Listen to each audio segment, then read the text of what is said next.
I wouldn't go near Gus Edwards or a Charger running back, at least right now. This could change if they bring in Blake Corum and Gus Edwards gets injured, oft injured running back. Something could definitely change the landscape. You always need to reserve the right to change your mind and adjust and adapt. We're an adjust and adapt people, but as of this moment, this feels like a frustrating fantasy football situation in LA in 2024. And I know a lot of people are expecting huge things out of Justin Herbert. They're expecting big things out of whatever rookie wide receiver might end up landing here in this Chargers situation. But the Chargers are now rumored to maybe be potentially open to the idea of trading out of the top 10. And they've been dumping wide receivers, right? Mike Williams is gone, obviously. Keenan Allen was traded. You've got Quentin Johnston in a very, very likely Neighbors or a Dunze landing spot. At least surface level, that's how it feels like it's going to be. But at the end of the day, we don't know what Harbaugh is going to do. Harbaugh football is going to probably not mirror his old example of pro football back in the Niners days. This is probably going to be more of what has Harbaugh done lately. College football, Michigan football, defense, balanced attack. That's probably what's coming in to this Charger situation in 2024. And that's going to be multiple running backs, maybe even a three-headed monster, not just a two-headed monster. Blake Corum could be drafted by this team late in the, not first round, late in the second or third round. And Blake Corum is definitely a Harbaugh guy. And I know that will be appealing to many to say, hey, I like Blake Corum. He'll run Blake Corum.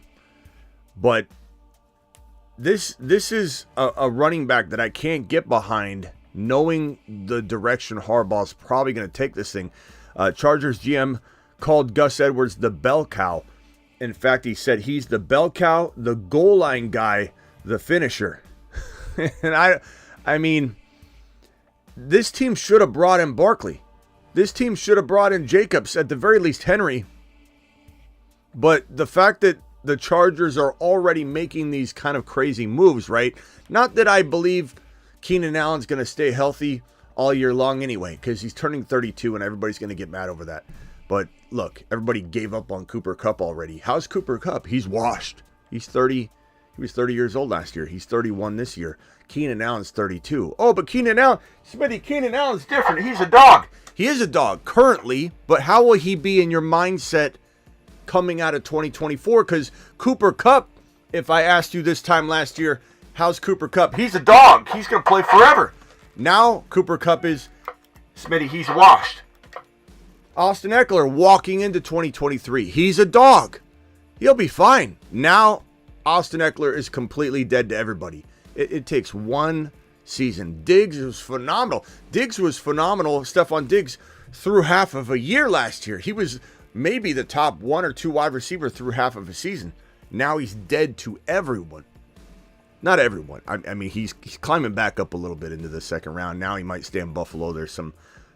He's getting revived a little bit fantasy-wise. But my point being that Keenan Allen, regardless, Keenan Allen going Chicago, Caleb Williams, often injured, changing teams. Changing teams is not easy for wide receivers.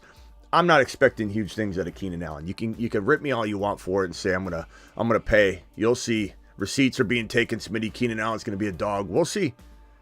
We'll see what Chicago does with him. He's also got DJ Moore there to compete. This is not going to be an elite top 5 to 8 or maybe even not even a top 10 wide receiver season out of Keenan Allen.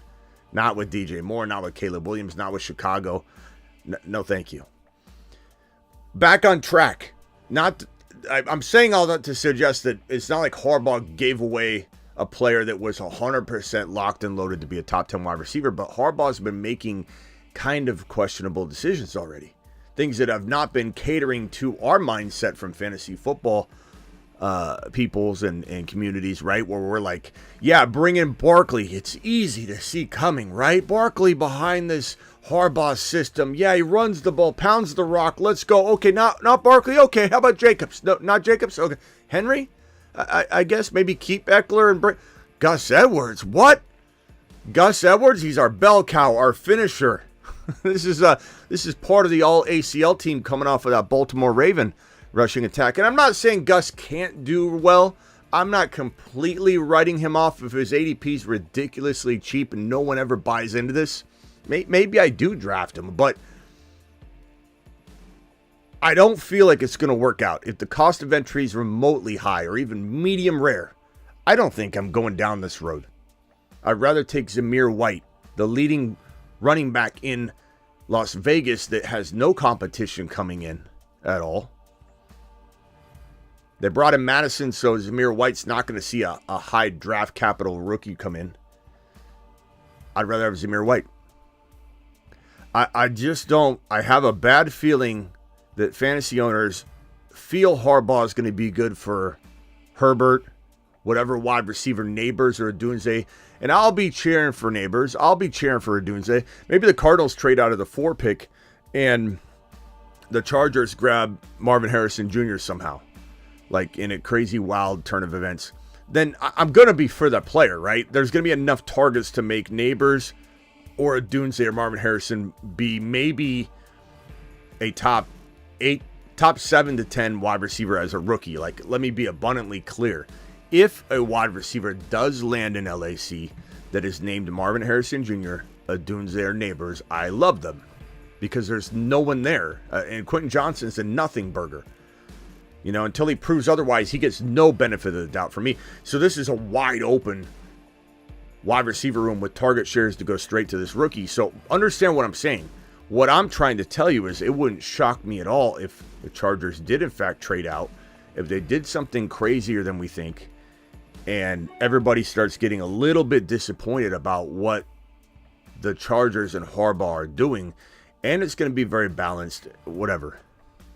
If I'm going to draft anybody, it's going to be the rookie wide receiver. Neighbors, Harrison Jr., Odunze, whoever, or even Brock Bowers. Whoever lands in LAC at this number 5, if they do take that rookie, that high-end tight end or wide receiver, I will be all in on that player and that player alone. I don't want any part of the run game until it evolves into something different, and I'm wrong, and I admit, hey, this looks better than I thought. Let's adjust and adapt.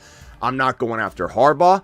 I want 0 shares of this, what's likely to be very balanced attack, unless it's the rookie wide receiver Neighbors, the rookie wide receiver Odunze, the rookie wide receiver Marvin Harrison Jr., or the rookie tight end Brock Bowers. That player will have tons of value because Herbert will throw enough that he'll force feed this player. That is the only player worth owning. The backfield I don't love. In the questionable decisions, I think so far of they might trade out of the pick, and maybe that's just smoke, you know, just to garner interest or whatever. But the fact that they're even contemplating maybe trading out is what current word is right now makes me question what I'm seeing. Get rid of Keenan Allen. Now you might trade out of the pick and draft a later wide receiver. I mean, Brian Thomas Jr. would be good there. I'm not saying it can't be salvaged or something happened like that, but I'm already feeling like this is a frustrating situation. I'm already feeling like this probably won't be what people think. And in hindsight, you know, this time next year, we're all telling a story about how we don't trust Harbaugh from a fantasy perspective. That's all I'm trying to say. And that doesn't, and if Blake Corum lands in this situation, we'll have a different conversation. But I do think it'll be at least a 2-headed monster.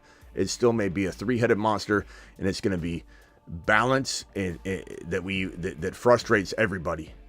And Herbert is not going to likely have a top 5 quarterback season or anywhere close to it. And it's going to be a shame. He could play good football, NFL football. Herbert could be like the Aikman, the Troy Aikman of old. Great quarterback, never good fantasy. I'm not saying to that extreme, but I don't believe Herbert's going to be out there gunslinging. I think this balance will frustrate everybody in 2024. Subscribe if you're new. I'm live Monday through Friday, 8 p.m. Eastern. I'm also live whenever big news breaks.